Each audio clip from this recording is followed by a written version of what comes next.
오늘은 겸손을 주제로 말씀을 나눠보려고 합니다.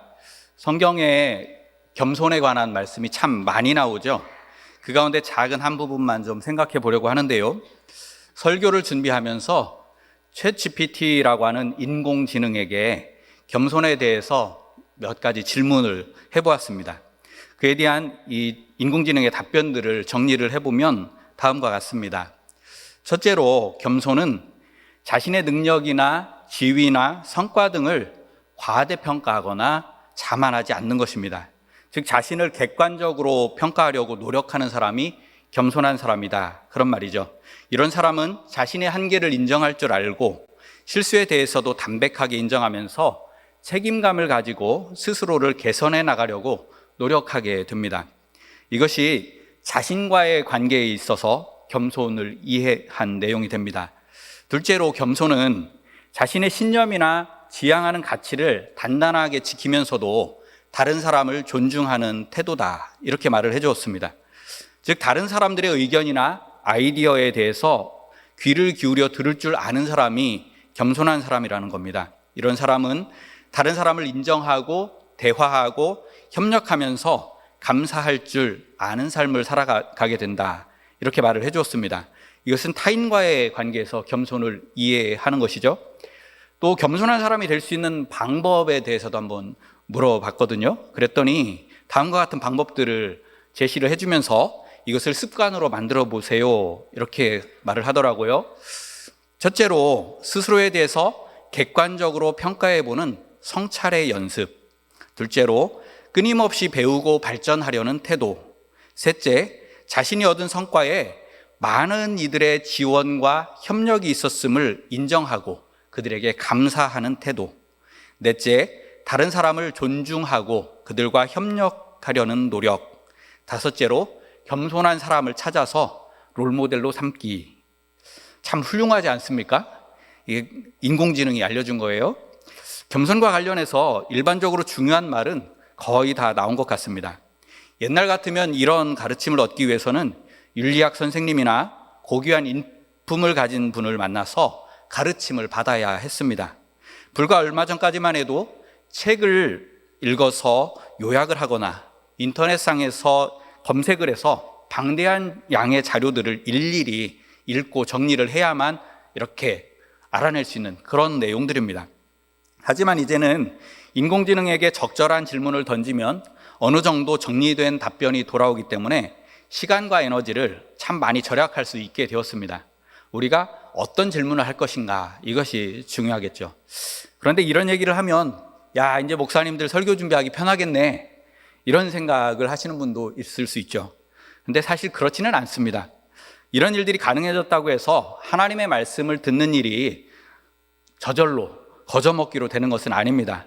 하나님의 말씀을 듣는 일은 이런 토대 지식들을 충분히 숙지하면서도 성경 본문과 그리고 우리들이 살아가는 삶의 상황이라고 하는 이 두 종류의 대화 상대를 앞에 두고 아주 치열하게 씨름하는 과정을 필요로 합니다. 그러면 이제부터는 이 AI가 아닌 성경이 우리들에게 들려주는 겸손에 관해 말씀을 나눠보겠습니다. 오늘 구약 본문인 열왕기상 22장은 아합이라는 왕의 시대가 종국을 맡게 되는 이야기를 기록하고 있습니다. 다윗과 솔로몬의 시대에 통일 왕국을 이루었던 이스라엘은 솔로몬의 아들인 르호보암의 대에 이르러서 북왕국 이스라엘과 남왕국 유다로 갈라졌습니다. 그들은 여러 차례의 전쟁을 벌이기도 하면서 갈등하고 경쟁하였는데요. 아합이라는 사람이 북왕국의 왕으로 있던 시절에는 이 이스라엘과 유다 두 왕국 사이에 우호적인 협력의 관계가 만들어졌습니다. 아합의 딸이 유다의 왕이었던 여호사밧의 며느리가 되었거든요. 그런 우호 관계를 기반으로 아합과 여호사밧은 힘을 합쳐서 그 위쪽에 있던 시리아라는 나라를 공격하기로 합니다. 두 왕국이 좋은 관계가 맺어진 것까지는 참 좋았는데 이 둘이 힘을 합쳐서 한다는 일이 겨우 전쟁이었다 하는 것이 좀 안타깝기는 하죠.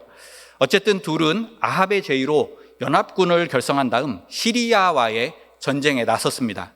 그런데 여호사밧은 최종 결정을 내리기 전에 주님의 뜻을 한 번 더 알아보자, 이렇게 제안을 합니다. 여호사밧은 아마도 이 전쟁을 피하고 싶었었던 것 같습니다. 하지만 사돈이기도 하고 더 힘이 셌던 아합의 제안을 뿌리치지 못했었던 거죠. 그래서 주님의 뜻을 물으면서 그 주님의 뜻이 전쟁하지 말아라 이렇게 말씀해 주기를 기대하는 마음으로 그것을 통해 전쟁을 회피할 기회를 얻어보려고 했던 것 같습니다. 아합은 400명의 예언자들을 불러서 그들에게 의견을 묻습니다. 그들은 한결같이 이 전쟁에서 이스라엘과 유다의 연합군이 승리할 것이라고 말합니다. 여호사밧은 다시 자문을 구할 다른 예언자는 없는지 묻습니다. 아합은 미가야라는 예언자를 불러오게 합니다. 400명의 다른 예언자들과 달리 이 미가야는 이 전쟁을 벌이면 이스라엘과 유다 연합군은 패배할 것이고 아합 왕은 죽게 될 것이다 이렇게 말합니다. 이렇게 해서 전쟁에 찬성하는 400명의 예언자들 그리고 전쟁에 반대하는 미가야 한 사람, 이 사이에 400대 1의 싸움이 벌어집니다. 둘 사이에 아주 격렬한 논쟁이 벌어집니다. 압도적인 다수가 전쟁을 찬성하는 가운데 미가야는 홀로 그에 맞서서 전쟁 반대를 외쳤습니다. 미가야가 끝까지 뜻을 굽히지 않자 아합은 그를 감금해 두고 전장으로 나아갑니다. 하지만 아합은 이 전쟁에서 패배하고 뿐만 아니라 그 자신도 전사하고 말았습니다. 여기에 등장하는 예언자들은 왕의 정책에 대해서 자문하는 참모들 혹은 책사들이라고 보면 됩니다. 그런데 아합의 가까이에 모여든 400명이나 되는 사람들은 모두 왕이 듣고 싶어하는 말을 하는 사람들이었습니다. 오늘 말씀 속에서 이 사람들은 전쟁에 나가면 대승을 거둘 것이라고 아합을 부추기죠. 아합이 전쟁을 벌이고 싶어 하니까 그거 뻔히 알고 있으니까 그 입맛대로 듣고 싶은 말을 해준 것입니다. 많은 책사들 중에 오직 한 사람, 미가야 한 사람만이 이 전쟁에 반대를 하고 있습니다. 미가야가 이 전쟁에 반대한 정확한 이유가 무엇인지는 우리가 알 수가 없습니다. 다만 아합이 미가야를 평가하는 말을 통해서 그가 어떤 사람인지를 대략 짐작해 볼 수는 있습니다. 8절 말씀에 보면 아합은 이렇게 말합니다. 미가야는 언제나 흉한 것만 말하기 때문에 나는 그를 싫어합니다. 늘 듣기 싫은 소리를 하기 때문에 그를 곁에 두고 싶지 않다는 것입니다. 이것을 뒤집어서 생각을 해보면 미가야는 왕에게 미움당하는 것을 감수하면서 소신껏 직언을 하는 사람이었다, 그런 말이죠. 불이익을 무릅쓰면서 쓴소리와 바른 소리를 하는 사람이 이 미가야였던 겁니다. 그런 미가야가 전쟁에 반대를 했다면 거기에는 분명히 그럴 만한 이유가 있었을 것입니다. 반대로 아합은 자신의 귀에 달달한 소리만 들으려고 하는 사람이었습니다. 그래서 쓴소리꾼인 미가야를 꺼려하고 멀리한 겁니다. 자기 귀에 달달한 말만 들으려고 하는 사람에게는 언제나 아첨꾼들만 꼬이게 마련이죠. 아합도 그랬습니다. 달달한 말만 들으려고 하니까 예언자라는 이름으로 모여든 400명이나 되는 사람들이 모두 아첨꾼들이 되어 있습니다. 그렇게 아첨꾼들에게 둘러싸이고 나면 그 다음부터는 쓴소리와 바른 소리라고는 아예 들을 기회조차도 없어지게 되죠. 모두 다 아첨꾼들이 하는 말로만 주변이 가득 채워지게 됩니다.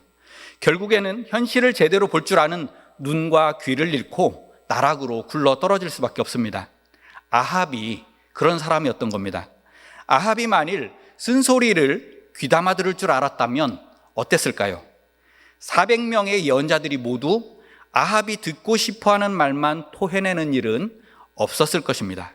그들도 각자의 양심과 관점에 따라서 최선의 의견을 내기 위해서 노력을 했을 것입니다.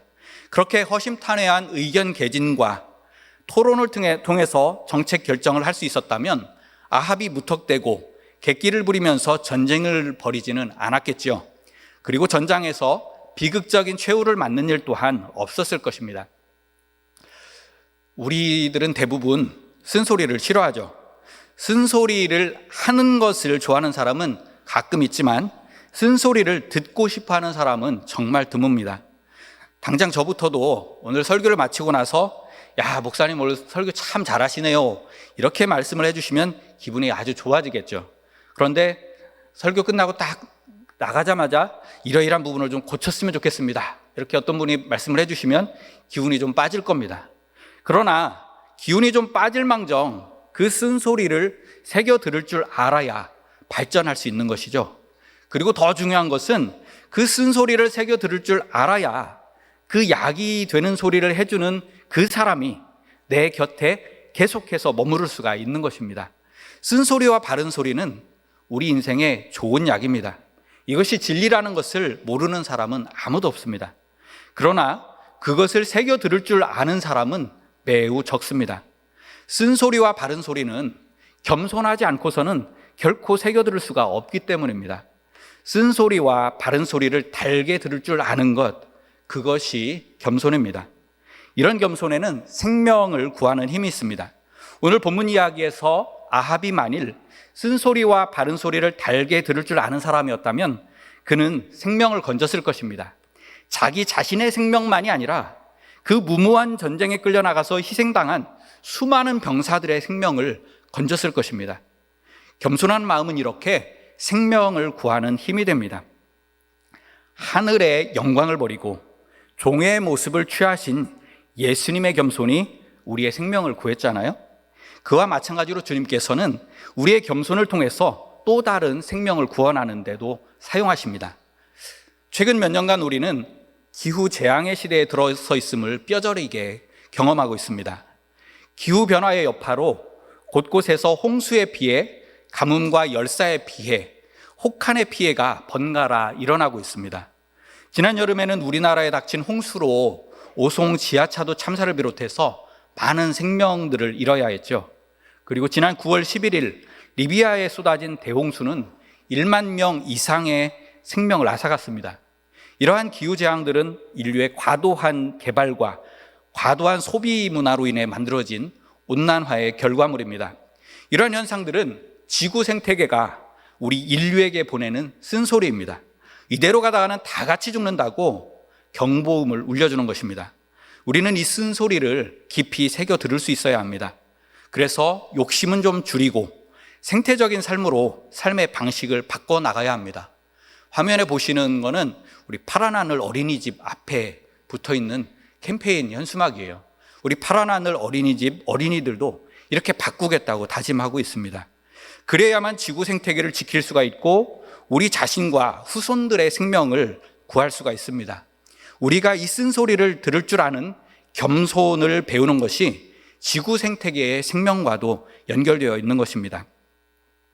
오늘 신약의 본문으로 가서 보면은요, 겸손에 관한 또 다른 말씀을 들려줍니다. 갈릴리 지역에서 주로 활동하시던 예수님이 두로 지역으로 가셨습니다. 두로는 이방인 지역이었습니다.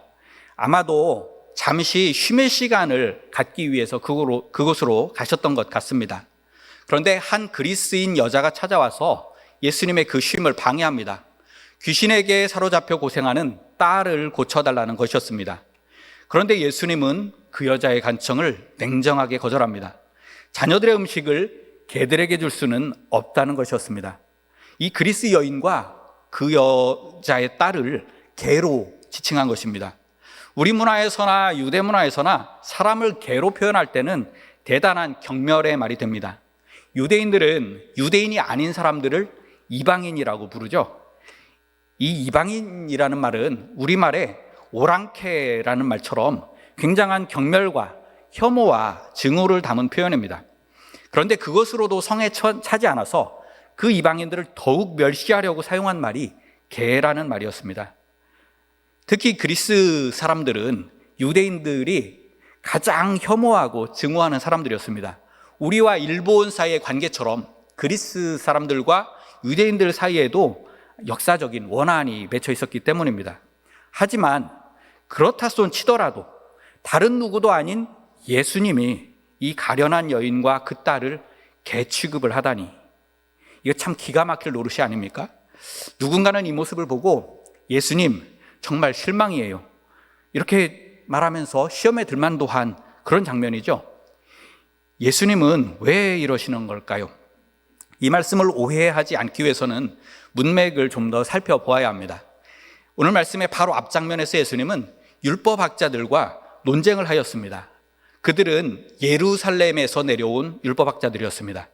갈릴리 지역의 율법학자들이 예수님을 감당하지 못하자 훨씬 짱짱한 실력을 가진 예루살렘의 율법학자들이 예수님을 상대하러 내려왔던 것입니다.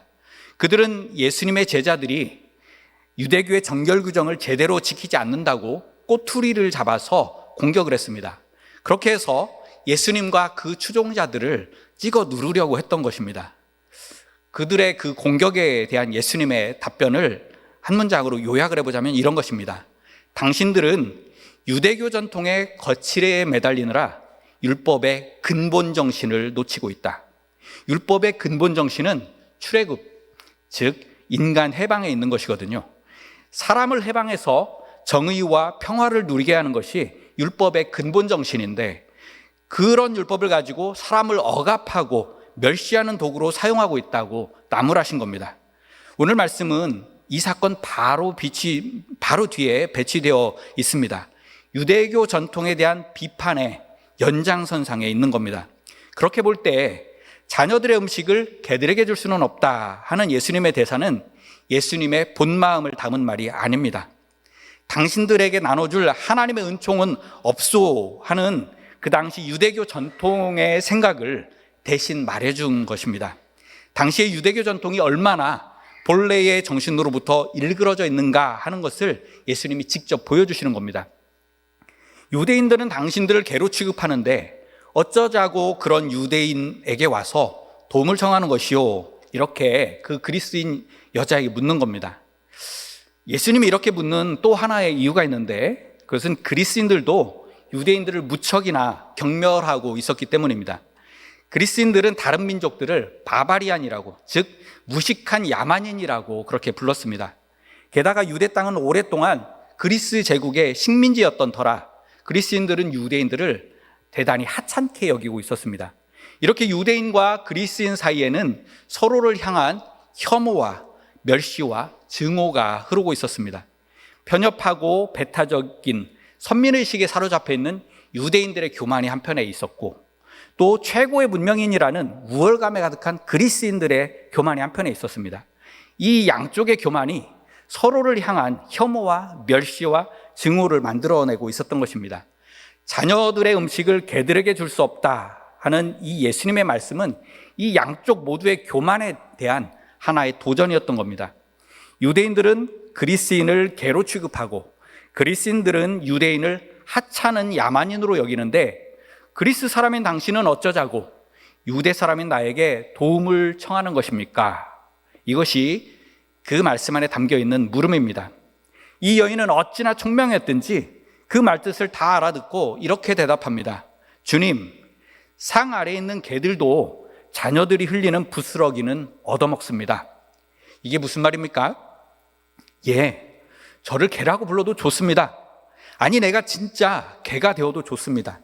진짜 개라고 할지라도 그 주인의 음식을 먹고 사는 거 아닙니까? 그러니 제 딸만은 제발 좀 고쳐주십시오. 아무리 이방인이라 하더라도 결국에는 하나님의 피조물이 아닙니까? 하는 말입니다. 이게 참 눈물 나는 말이죠. 이 여인에게는 지금 아픈 딸이 있습니다. 그 아픈 딸을 고쳐야 한다는 그 마음 하나로 이 여인은 그리스인으로서의 자긍심이고 인간으로서의 자긍심이고 그 모든 것을 다 내팽개친 것입니다. 그리고는 개라고 불러도 좋고 진짜로 개가 되어도 좋다면서 자신을 내던지고 있는 것입니다. 사랑 때문이죠. 사랑 때문에 이 여인은 너무너무 아쉬울 것이 많은 슈퍼 을의 위치에 서기를 자청하고 있는 겁니다. 이 모습을 본 예수님의 눈에는 아마도 눈물이 그렁그렁 하였을 것입니다. 딸을 위해 개가 되어도 좋다며 엎드리는 그 모습이 곧 예수님의 마음이었기 때문입니다. 하나님 자신인 그분이 스스로를 비워서 연약한 인간의 모습으로 찾아오신 분이 예수님이시잖아요. 우리를 향한 그 하나 때문에 그 모든 것 버리고 낮아지고 천해진 분이 주님이시잖아요. 그러니 딸을 위해서 개가 되어도 좋다며 엎드리는 그 모습에 눈물을 훔치지 않을 수 없었을 것입니다. 예수님 자신이 그랬듯이 자기 자신을 먼저 내려놓는 겸손을 이 여인에게서 보고 있는 겁니다. 아픈 딸에 대한 사랑으로 이 여인은 자신 쪽의 모든 장벽을 다 허물고 겸손히 엎드렸습니다. 자신을 먼저 고치는 겸손이었고 스스로가 슈퍼 의뢰 위치를 자청하는 그런 겸손이었습니다. 그 순간 유대인과 그리스인 사이에 세워져 있던 이중의 장벽이 순식간에 무너져 내립니다. 여인의 딸이 고쳐진 것이 그것을 말해줍니다. 마치 예수님이 십자가에서 숨을 거두시던 순간 성전의 휘장이 위에서 아래로 쩍 갈라졌듯이 서로가 서로를 혐오하고 증오하던 그 이중의 장벽이 단숨에 허물어져 버린 것입니다. 그 혐오와 증오의 장벽을 무너뜨린 힘은 이 여인의 자발적 겸손이었습니다. 그 겸손을 주님이 사용하신 겁니다. 이와 같이 겸손한 마음은 갈등과 혐오와 증오의 장벽을 무너뜨리는 하나님 나라의 능력이 됩니다. 사람들과의 관계에서 종종 문제의 상황을 만날 때가 있죠. 그러한 순간에 대부분의 우리들은 상대방의 문제점을 먼저 들추어냅니다. 그리고 그것을 뜯어 고치고 싶어 합니다. 우리가 살아보면 나 자신의 잘못된 점 하나를 발견해서 그것을 바꾸려고 한다는 것이 얼마나 어려운 일인지 다들 경험해 보셨죠? 상식적으로 생각을 해보면 남을 바꾸는 일은 나 자신을 바꾸는 것보다 훨씬 더 힘들고 어려운 일일 수밖에 없습니다. 근데 우리는 이상하게도 남을 바꾸는 일은 어렵지 않은 걸로 착각을 합니다. 그래서 나를 고치기보다는 남을 바꾸는 것으로 문제를 해결하려고 합니다. 그래서 어떻게 됩니까? 서로의 문제점만을 지적하다가 결국에는 끝도 없는 싸움판이 이어지고 말죠. 문제를 풀어가려고 한다면 먼저 나 자신을 고치는 것에서 시작하지 않으면 안 됩니다. 예수님도 남의 눈에 있는 티끌을 빼주려고 하기 전에 자기 눈에 들어있는 들보부터 빼내라고 하셨죠. 남보다도 나 자신을 먼저 바꾸려고 노력해야 합니다. 나 자신을 먼저 바꾸는 것에서 상대방이 변화될 가능성이 생겨납니다. 나 자신을 기억하는 것에서 공동체와 세상을 변혁하는 힘이 연결해집니다. 그리고 이것은 겸손한 마음만이 해낼 수 있는 일입니다. 말씀을 정리해 봅니다. 첫째로 쓴소리를 달게 들을 줄 아는 것이 겸손입니다. 이런 겸손은 생명을 살려내는 하나님의 능력이 됩니다. 둘째로 자신을 먼저 바꾸려고 힘쓰는 것이 겸손입니다. 이런 겸손은 갈등과 혐오와 증오의 담장을 허물며 우리들의 관계의 문제를 풀어내며 세상을 바꾸는 하나님 나라의 능력이 됩니다. 겸손한 마음에는 이 밖에도 너무 많은 이야기와 너무도 많은 힘이 담겨져 있습니다. 그것은 겸손한 마음이 바로 예수 그리스도의 마음이기 때문입니다. 주님께서는 우리가 이 겸손한 마음에 담긴 하나님 나라의 능력을 한껏 드러내면서 살아가기를 기대하십니다. 예수님 닮은 겸손으로 하나님 나라의 삶을 힘있게 살아내는 우리 모두가 될 수 있기를 주님의 이름으로 축원드립니다. 주님, 예수님의 성품인 겸손한 마음이 그 어느 때보다도 절실하고 그리운 시절입니다. 쓴소리를 달게 들을 줄 아는 겸손, 그리고 나 자신을 먼저 고칠 줄 아는 겸손으로 주님과 동역해 나가는 저희들 되게 하여 주시옵소서. 예수님 이름으로 기도합니다. 아멘.